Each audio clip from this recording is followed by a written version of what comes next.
जो लोग चेकर के रूप में पंचायतों में काम कर रहे हैं, उनको कई सारी दिक्कतें आ रही हैं। प्रश्न उनको समझ में नहीं आ रहा है, चाहे वो हिंदी में हो या इंग्लिश में। तो हम यहाँ डिस्कस कर ले रहे हैं हिंदी और इंग्लिश दोनों पीडीएफ को लेकर के कि किस सवाल का क्या मतलब है और आपको उसके अकॉर्डिंग क्या ऑप्शन ऑप्ट करना है, वहाँ पे क्या ऑप्शन चूज़ करना है आपको। क्योंकि कई बार हम देख रहे हैं, हमारे पास कई लोगों का कॉल आ रहा है कि वो लोग मतलब उल्टे सीधे ऑप्शन सेलेक्ट कर ले रहे हैं, जिसकी वजह से हो सकता है कि बेनिफिशरी का नाम मतलब डिलीट भी हो सकता है। एग्जाम्पल के लिए आप देख सकते हैं कि या डिस्प्यूट, ये वो मैटर डिस्प्यूट में जा सकता है। एग्जाम्पल के लिए देख रहे हैं कि हमने ये दो पीडीएफ लिया हुआ है, दो अलग अलग लोगों का ये पीडीएफ है। और इसमें यही है कि इन लोगों ने देखिएगा कि कुछ कुछ ऑप्शंस गलत ऑप्ट करके रखा हुआ है। पहले ऑप्शन देख लेते हैं इसमें।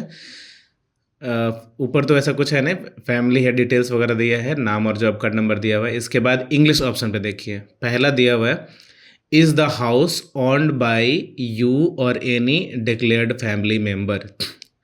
अब इसका सीधा कहना है, पूछना ये क्वेश्चन ये पूछ रहा है कि आप जिस हाउस का फ़ोटो खींचने वाले हैं या जिस हाउस को आप इंस्पेक्ट कर रहे हैं, क्या वो हाउस उसमें रह रहे फैमिली का है, फैमिली का ही है, या उस फैमिली के किसी एक मेंबर का है वो आवास। तो ये देखिए यहाँ पे लिखे हुए हैं कोई नो। हमारे पास किसी का पीडीएफ आया था, उन्होंने ये नो लिखा हुआ है। मतलब आप कहना ये चाह रहे हैं कि ये आवास उसका नहीं है या उसके फैमिली का नहीं है, ये दूसरे के आवास में रह रहा है। हम 100% श्योर हैं कि वो ऐसा नहीं होगा, ऐसा केस नहीं होगा। जैसा उससे बात हुआ था हमारा, उसने बताया कि नहीं उसका अपना ही घर है, तो अपना ही घर है तो यस लिखेंगे ना, उसके नाम पे है। यहाँ भी देखिए, यहाँ पे चलिए राइट साइड में, तो यहाँ पे इन्होंने सही लिखा है, ये हिंदी वाला है, क्या यह घर आपके या किसी घोषित परिवार सदस्य के स्वामित्व में है? यस, हाँ उन्हीं के नाम पे है घर। आगे बहुत कुछ ऑप्शंस विशेष टफ नहीं है, मुश्किलें नहीं है, जैसे नंबर ऑफ रूम्स, रूम्स कितने हैं, कमरों की संख्या कितनी है, वो सही है, एक है। डज, तीसरा question, does house hold have any non agriculture enterprises with registration document और डिटेल। हिंदी में देख लीजिए इसको क्या बोल रहा है। क्या परिवार के पास कोई गैर कृषि उद्यम है जिसके पास पंजीकरण, दस्तावेज या विवरण है? ठीक है, समझ में आ जा रहा है। तो इसमें नो दोनों किए हुए हैं, सही है। सवाल दो तीन अगर हम देखें ऐसे, तो सिर्फ दो या तीन सवाल ऐसा है जो थोड़ा सा मुश्किल है, समझने में दिक्कतें आ रही हैं, नहीं तो बाकी सब सही है, आप कोई भी समझ पाएगा। तो इसलिए हम टू द पॉइंट उसी सवाल का डिस्कस करेंगे जिसमें दिक्कतें आ रही हैं। जैसे ये सवाल है कुछ, आपके परेड में सबसे अधिक आय अर्जित करने वाले सदस्य कौन है, नाम उसका डाल देना है। सबसे ज़्यादा जो आय करता है उसका एनुअल इनकम क्या है, वार्षिक आय क्या है उसका डाल देना है यहाँ पे। फिर लाभार्थी का वर्तमान, जो लाभार्थी के वर्तमान घर में पक्की दीवार है, नहीं, ठीक है, इन्होंने भी यही डाला। Does the current house of the beneficiary has a पक्का वॉल? नो, ठीक है। Does the current house of the beneficiary has a पक्का रूफ? नो, ठीक है। यहाँ तक तो समझ में आ जा रहा है, सभी लोग समझ जा रहे हैं। एक नेक्स्ट ऑप्शन आ रहा है, देखिए, does beneficiary or any declare family member have land to construct the house? ये ऑप्शन कई बार कंफ्यूजिंग हो जा रहा है। क्या लाभार्थी या कोई घोषित परिवार सदस्य के पास घर बनाने के लिए ज़मीन है? तो ज़मीन है तो यस करना है, क्योंकि जो जहाँ पे रह रहा है, जहाँ पे वो पहले से कच्चा मकान या पुराना मकान में रह रहा है, वो तो फैमिली मेम्बर में ही किसी का होगा ना ज़मीन, तो इसलिए उसको यस करना है। और अगर कई केसेस में ऐसा होता है कि उसके पास अपना ज़मीन नहीं होता है, तो जब ज़मीन नहीं रहे उसी केस में नो लिखना है। नेक्स्ट है, हिंदी में देख ले, क्या आप किसी समावेशन मानदंड में आते हैं? ये सबसे ज़्यादा कन्फ्यूजन क्वेश्चन आ रहा है,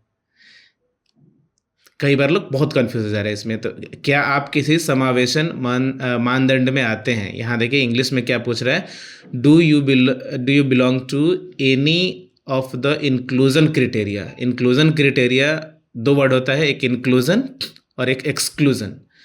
तो इंक्लूजन का मतलब होता है समावेशन और एक्सक्लूजन का मतलब होता है निष्कासन। मतलब अगर इंक्लूजन इन द सेंस कि कोई आप ऐसे क्रिटेरिया में आते हैं कि आपको ये इन रखा जाए, सूची में नाम रखा जाए आपका। तो देखिए ये कौन कौन सा क्राइटेरिया है, कुछ ऑप्शंस दिया हुआ है। ऑप्शंस को यहाँ पे हम दिखा दे रहे हैं आपको।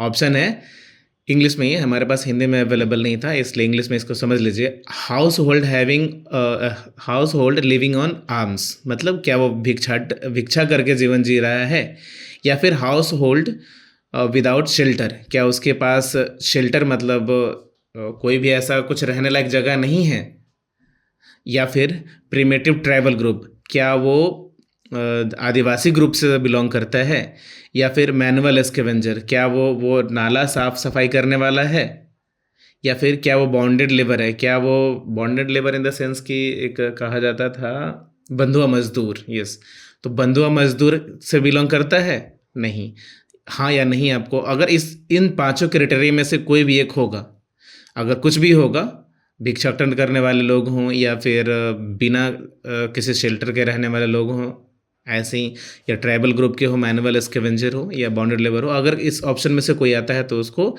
टिक आउट करिए, otherwise none of the above करिए। गरीब है फिर भी अगर इस क्राइटेरिया में नहीं आते हैं तो नन ऑफ द एबव करके आगे जाना है। आगे जाएंगे, देखिए एक ये भी नेक्स्ट भी बहुत इम्पोर्टेंट सवाल ये है, whether the served family comes under the exclusion criteria as defined under प्रधानमंत्री आवास योजना ग्रामीण। इसमें साफ साफ ये पूछ रहे, चलिए हिंदी भी पढ़ लेते हैं इसका।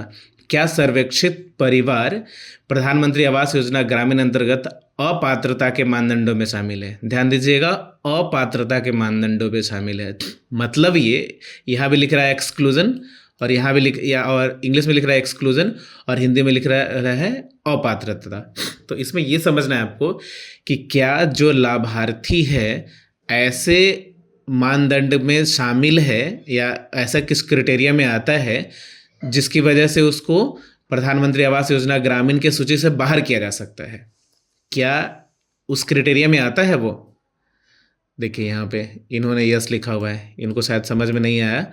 ऊपर लिखे हैं कि मकान कच्चा है, दीवार भी कच्चा है, लेकिन ये प्रधानमंत्री आवास योजना का जो क्राइटेरिया होता है उसको फॉलो नहीं कर रहे हैं, वो अपात्रता के मानदंड में चले जा रहे हैं। तो इसको यस नहीं करना है। अगर वो एलिजिबल है, अगर वो किसी भी तरह से एलिजिबल है प्रधानमंत्री आवास योजना के लिए, तो उसको यस नहीं करना है, नो करना है, क्योंकि उसको आप यस कर रहे हैं, इसका मतलब उसको आप अपात्र कर दे रहे हैं योजना के लिए, अयोग्य हो जाएगा वो। आपको अगर अयोग्य करना है तो यस करिए, अगर योग्य है बेनिफिशियरी तो फिर वैसे कंडीशन में आपको नो करना है। ये समझ लीजिए अच्छे तरीके से। नेक्स्ट अगर हम देखें, अगला यहाँ सवाल है, तो बाकी इसके बाद हाउस इंस्पेक्शन है। हिंदी में कुछ सवाल है, जैसे संबंधित परिवार राज्य सरकार द्वारा परिभाषित परिवार के तहत आते हैं। ये इंग्लिश में भी सवाल होना चाहिए था, अच्छा ठीक है, हो सकता है इंग्लिश में भी हो, यहाँ पे नहीं दिख रहा हो मैं भी, तो ये देख लीजिएगा। ये दूसरा सवाल है, क्या संबंधित परिवार राज्य सरकार द्वारा परिभाषित परिवार की परिभाषा के तहत आते हैं? मतलब यहाँ पे बंदे ने नो कर दिया है। क्या मतलब इसका कि वो परिवार नहीं है। अगर वो परिवार नहीं था तो आपने सर्वे कैसे कर दिया? और अगर सर्वे किया है आपने, परिवार है, तो यहाँ पे नो क्यों लिख रहे हैं? ऐसा नहीं होता है। वो परिवार है, आपने सर्वे किया है, अगर परिवार है तो यस करिए। अगर आपको सही में लगता है कि गलती से उसको सर्वे कर दिया गया है या फिर इंटेंशनली गलत किया गया है सर्वे, तो आप वैसे कंडीशन में नो कर सकते हैं। परिवार की परिभाषा सिंपल है कि आप कोई भी अगर फैमिली मेम्बर है, माँ बाप को भी अगर मिला हुआ भी है, और उसका बच्चा अगर शादीशुदा है और अलग रह रहा है, तो वैसे कंडीशन में उसके बच्चे का भी एक अपना अलग परिवार होगा और उसको एक यूनिट हम लाभ दे सकते हैं। तो ये सब चीज़ अब समझ लीजिएगा चीज़ों को। यहाँ पे सिर्फ इतना ही डिफाइन करना है आपको कि वो क्या एक परिवार है। अगर परिवार है तो यस होगा। संबंधित परिवार विस्तारित परिवार के रूप में रहते हैं। क्या संबंधित जो परिवार है वो विस्तारित परिवार के रूप में रहते हैं? यहाँ पे आप यस कर सकते हैं। क्या उनके अलग पक्का आवास अथवा अलग पक्का कमरा उपलब्ध है? अगर पक्का कमरा, पक्का आवास उपलब्ध है तो यस लिखिए, अदरवाइज़ नो लिख के कंटिन्यू कर सकते हैं। इसके बाद अब ओल्ड हाउस इंस्पेक्शन आता है। इंग्लिश में ओल्ड हाउस यहाँ इंस्पेक्शन लिखा हुआ है, यहाँ हिंदी में पुराने घर का निरीक्षण लिखा हुआ है। तो इसको आप इस जियो टैग करना होगा, जियो टैग करके और फिर प्रोसीड कर सकते हैं नेक्स्ट। तो यही 2-3 ऐसे क्वेश्चन आए थे जो लोगों को समझ में नहीं आ रहे थे और कई बार हमारे पास कॉल आ रहा था अलग-अलग, तो हमने सोचा इसका एक वीडियो बना के आपको दे दिया जाए ताकि सहूलियत हो और बहुत सारे कॉल्स या बहुत सारा कन्फ्यूज़न ना हो। तो ये क्लियर हो लीजिए, अगर समझ में नहीं आए तो इस वीडियो को दोबारा देख लीजिएगा। ठीक है? Thank you.